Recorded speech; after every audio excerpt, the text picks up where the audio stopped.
بسم اللہ الرحمن الرحیم۔ اعوذ باللہ من الشیطان الرجیم، بسم اللہ الرحمن الرحیم۔ عزیز طلبہ کرام، آج ہم اصول الفقہ المظفر صدوم کا سبق نمبر 121 پڑھنے جا رہے ہیں، اور آج انشاءاللہ بیان کریں گے عبادت سے نہیں کے دوسرے حصے کو۔ گزشتہ درس میں مصنف نے کہا تھا کہ ہم تقریباً اس بحث کے اندر 3 طرح کے مقدمات کو بیان کریں گے، 3 طرح کے مقدمات کو بیان کرنے کے بعد 3 طرح کے مقامات کو بیان کریں گے، اور آخر میں انشاءاللہ تنبیہ کو بیان کر کے اپنی گفتگو کو اتمام تک لے کر جائیں گے۔ اب تک ہم نے تقریباً 2 طرح کے مقدمات کو بیان کر دیا ہے، آج انشاءاللہ ہم تیسرے مقدمے کو بیان کریں گے۔ مصنف فرماتے ہیں تیسرا مقدمہ اس بارے میں کہ عبادات میں نہیں کی 4 قسمیں ہمارے سامنے آتی ہے۔ کون کون سی؟ پہلی قسم یہ کہ نہیں اصل عبادت سے متعلق ہو، یعنی ذات عمل سے نہیں کی گئی، جیسے عیدین کا روزہ رکھنا یا حیض کا نماز پڑھنا۔ فرماتے دونوں ایسے عمل ہے کہ جہاں پہ پوری ذات عمل، جو پوری ہمارے پاس عمل کی ذات آتی ہے، اس بے عین ہی پوری ذات سے کیا کی گئی ہو، نہیں، یعنی اصل عبادت وہاں پہ منہی عنہ قرار پا رہی ہو۔ دوسری قسم یہ ہے کہ نہیں جو ہے وہ عبادت کے اجزاء میں سے کسی جز سے متعلق ہو۔ اوپر ہم نے کہا تھا کل عبادت سے متعلق ہو، لیکن یہاں پہ کیا ہے کہ اجزاء میں سے کسی ایک جز کے بارے میں نہیں آ رہی، جیسا کہ الحمد کے بعد دوسری سورہ میں عزائم کی تلاوت کرنا، وہ والی آیات کی جن میں واجب سجدہ ان کی تلاوت کرنے سے ممنوعیت وارد ہوئی، یعنی پوری نماز کے بارے میں فقط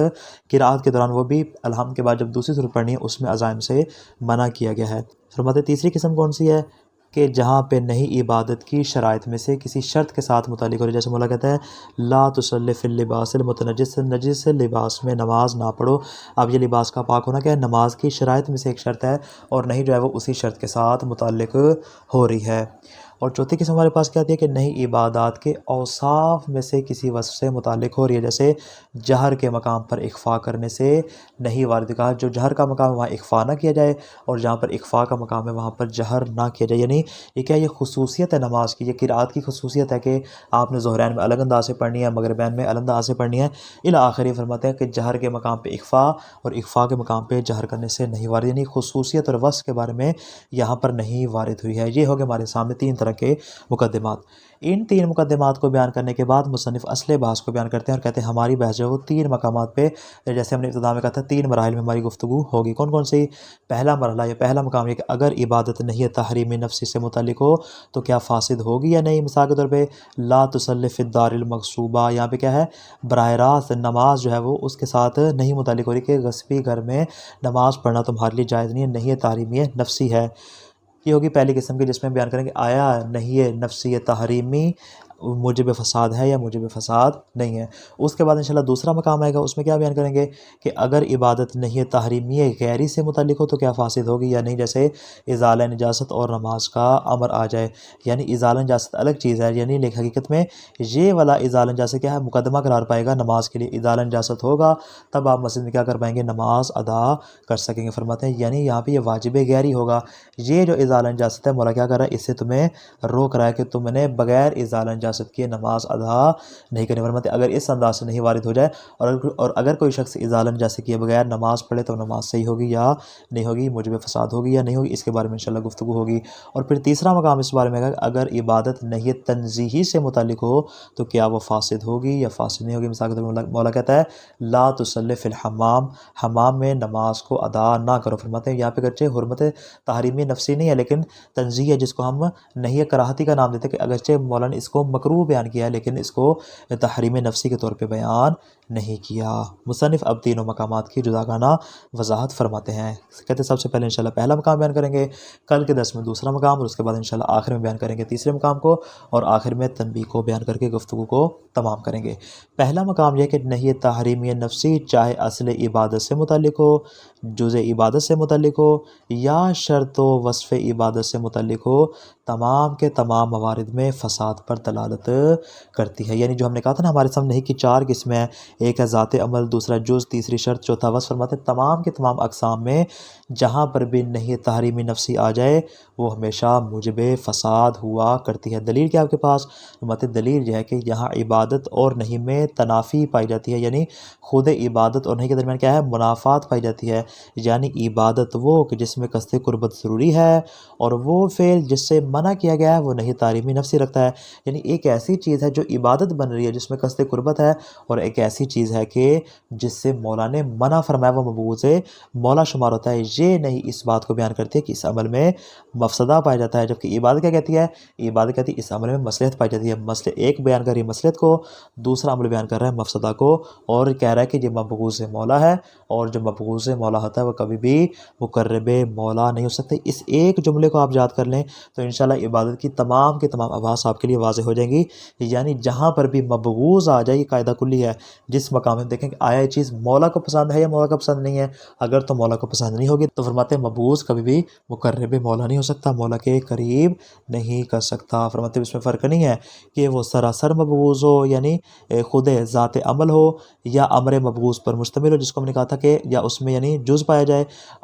یا پھر امر مبغوض سے مقید ہو، جیسا ہم نے کہا تھا اس میں شرط پائی جائے، یا وہ امر مبغوض سے موصوف۔ فرماتے ہیں چاروں کی چاروں اقسام کے اعتبار سے یہاں پر اس کے مبغوض ہونے میں ذرا برابر بھی فرق نہیں ہوگا۔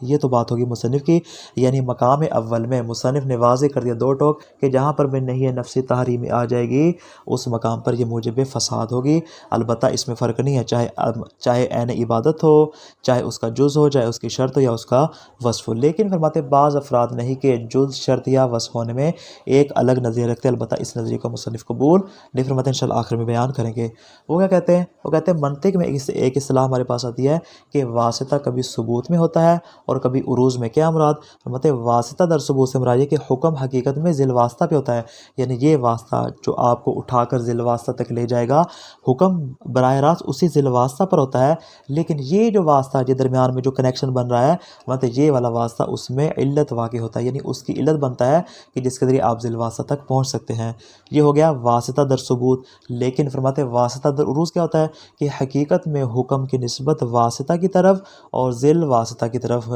حکم کی نسبت ہوتی ہے وہ مجازی ہوتی ہے، یعنی پہلے کا برعکس واسطہ در ثبوت میں حکم کی نسبت جو ہوتی ہے وہ ذیل واسطہ پر ہوتی ہے، لیکن واسطہ در عروض میں کیا ہوتا ہے کہ عارضی نسبت ہوتی ہے کس کی جانب؟ اسی واسطہ کی جانب، اور جو مجازی نسبت ہوتی ہے وہ ذیل واسطہ کی جانب ہوتی ہے۔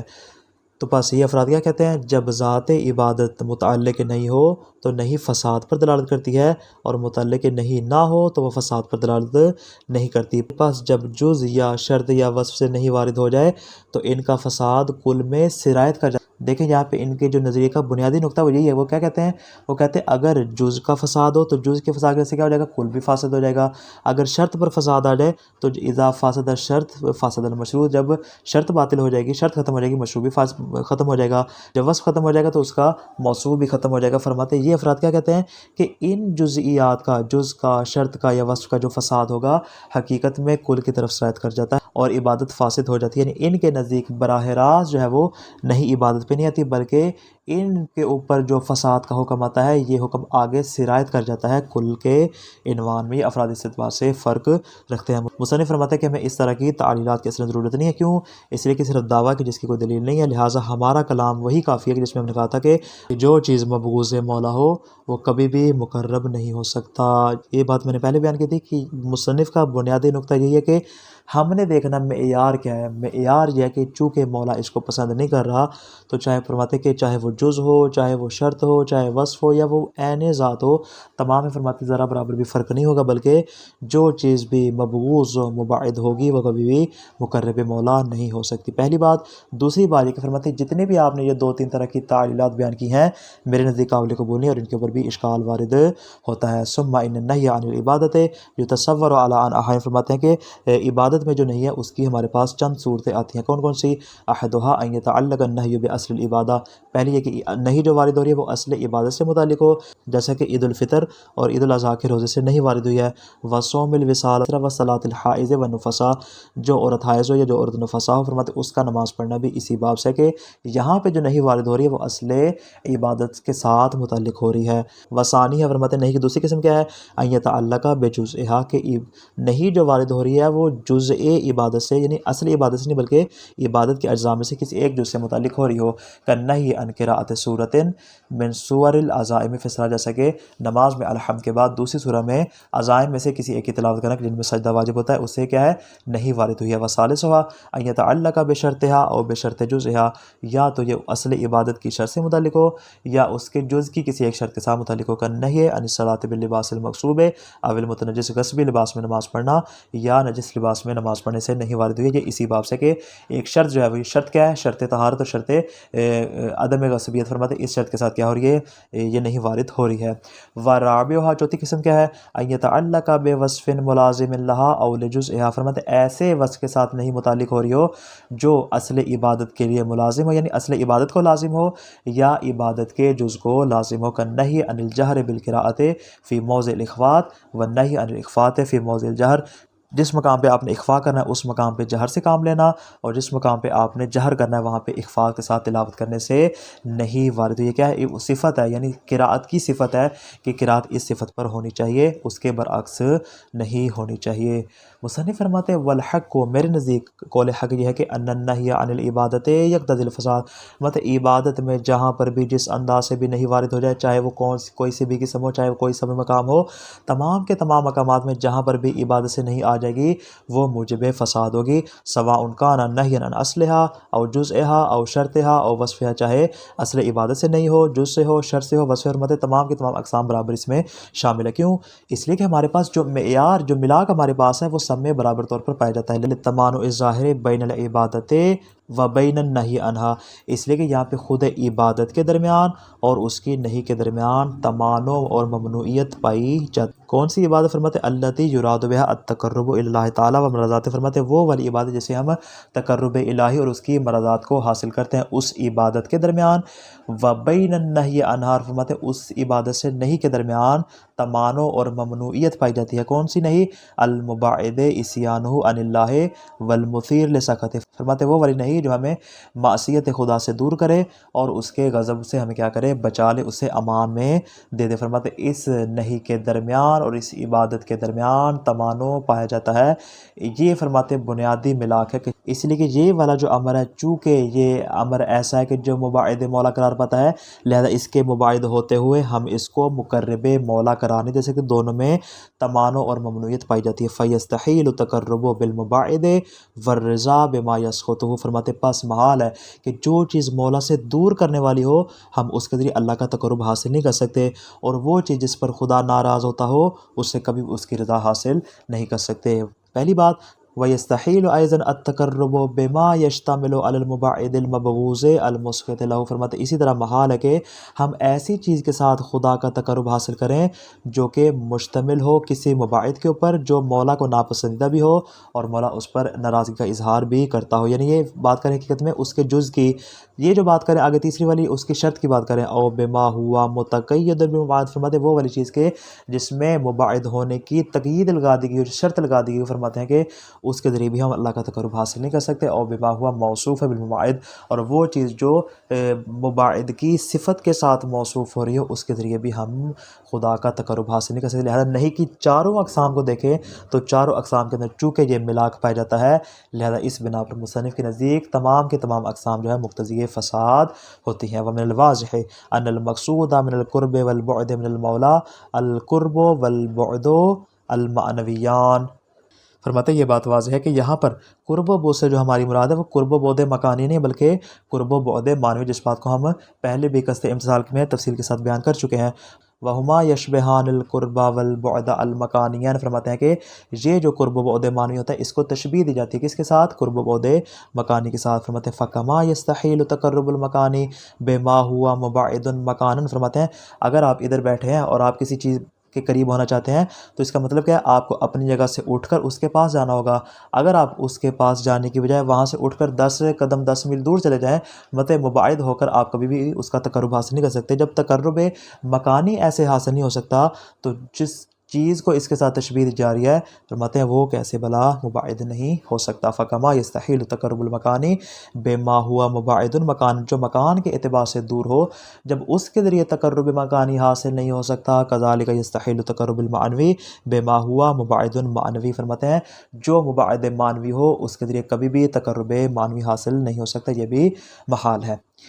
مصنف فرماتے ہیں وَنَحْنُ إِذْ نَقُولُ ذَلِكَ فِي النَّهْيِ عَنِ الْجُزْءِ وَالشَّرْطِ وَالْوَصْفِ، فرماتے ہیں کہ اب جب کہ ہم نے اس بات کے قائل ہو گئے کہ یہ جو نہیں وارد ہو رہی ہے جس طرح کہ اصل عبادت میں ہے ویسے جز میں بھی ہے ویسے شرط میں ہے اور وصف میں بھی ہے، فرماتے ہیں نقول بھی، ہم اس بات کے قائل ہیں، لیکن فرماتے ہیں ہمارے قائل ہونے کی علت اور وجہ اور دلیل یہ نہیں ہے لا لأجل ان النہی عن هذه الامور یسری الى اصل العبادہ، ہم اس بات کے ہرگز قائل نہیں ہے کہ چونکہ نہیں ان کے اجزاء کے اوپر شرائط کے اوپر اوصاف کے اوپر آ رہی ہے اور ان اوصاف و شرائط اور اجزاء کی وجہ سے نہیں سرایت کر کے کل کی جانب چلی جائے اور کل بھی کیا ہو جائے فاسد ہو جائے، فرماتے ہیں نا ہماری ہرگز یہ مراد نہیں ہے، اور یہ بھی ہماری مراد نہیں کہ وَأَنَّ ذَلِكَ وَاسِطَةٌ فِي الثُّبُوتِ اور واسطۃ فی العروض کما قیل، فرماتے ہیں اور ہم اس بات کے بھی قائل نہیں ہیں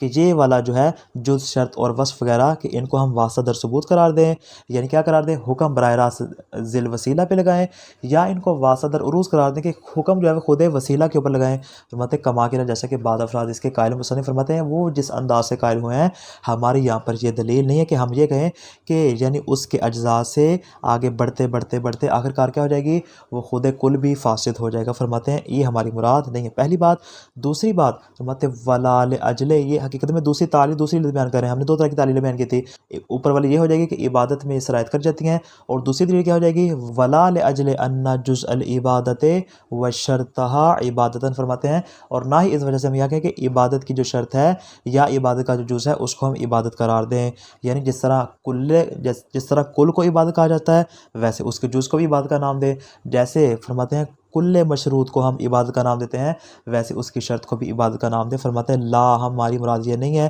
اور پھر ہم یہ کہنے کے بعد اس پہ کیا متفرق کر دیں فَإِذَا فَسَدَ الْجُزْءُ وَالشَّرْطُ اسْتَلْزَمَ فَسَادُهُمَا فَسَادَ الْمُرَكَّبِ وَالْمَشْرُوطِ، کہ جب جز فاسد ہو جائے یا شرط فاسد ہو جائے تو ان دونوں کے فساد سے کیا لازم آ جائے مرکب اور مشروط بھی باطل ہو جائے، فرماتے ہیں نہ آپ نے یہاں پر یہ اشتباہ نہیں کرنا، نہ تو ہماری مراد یہ ہے کہ عبادت میں یہ چیزیں شرائط کر جاتی ہیں اور نہ ہی ہماری مراد یہ ہے کہ جز کی وجہ سے مرکب باطل ہو جائے اور شرط کی وجہ سے اس کا مشروط فاسد ہو جائے، فرماتے ہیں ہماری یہ مراد نہیں ہے، بل نحن لا نستند فی قولنا فی الجزء والشرط والوصف الی ذلک، فرماتے ہیں ہم اپنے قول میں اگر ان کی فساد کی دلیل پیش کرتے ہیں تو اس میں فرماتے ہیں اس قول کا ہم سہارا نہیں لیتے، اس تعلیل کا سہارا نہیں لیتے، لأنه لا حاجت الی مثل هذه التعلیلات، فرماتے ہیں ان تعلیلات کی اصلا ہمیں ضرورت ہی نہیں ہے، ولا تصل النوبۃ الیہا بعد ما قلنا، فرماتے ہیں بعد اس کے کہ جب ہم اس بات کے قائل ہو چکے ہیں ان تعلیلات کی جانب جانے کی اصلا ضرورت ہی پیش نہیں آئے گی، کون سی والی من انہ یستحیل التقرب بما یشتمل علی المباعد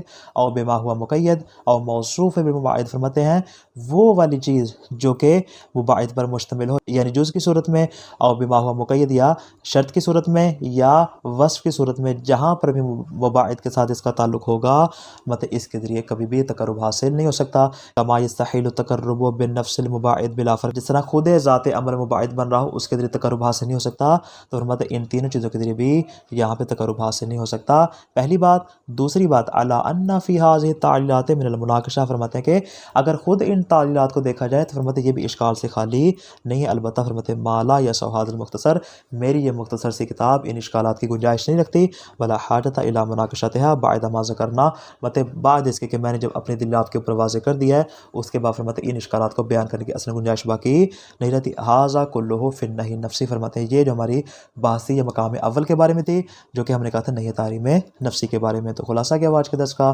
تیسرا مقدمہ یہ ہے کہ نہیں کی چار قسمیں، یا وہ ذات کی ہوتی ہے یا جز پہ یا شرط پہ ہوتی ہے یا پھر وصف کے ساتھ متعلق ہوتی ہے، تینوں مقدمات کے بعد مصنف بحث کو تین مقامات میں تقسیم کرتے ہیں، پہلا مقام نہیں تحریم نفسی کے بارے میں، دوسرا نہیں تحریم غیری کے بارے میں، تیسرا نہیں تنزیہی کے بارے میں۔ جہاں تک نہیں تحریم نفسی کا تعلق ہے تو یہ موجب فساد ہے، چاہے کل ہو جز ہو شرط ہو یا پھر